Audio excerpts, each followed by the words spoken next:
Guys, I did it again. In my previous video I talked about sewing the lightest 8-liter cycling bag in the world. Here is my 2.0 version.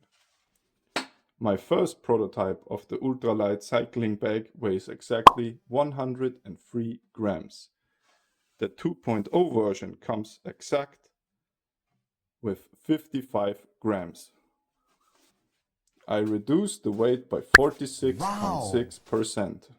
And this makes it the lightest 8-liter cycling bag in the world. But I'm not done yet. I can still improve by changing out the buckles to ultralight ones. Ultralight doesn't mean ultra fragile. It stays as robust as it used to be. Thanks for watching. Stay tuned for the upgraded version of this. And if you like the video, like, comment and subscribe. And see you on the next one. Bye.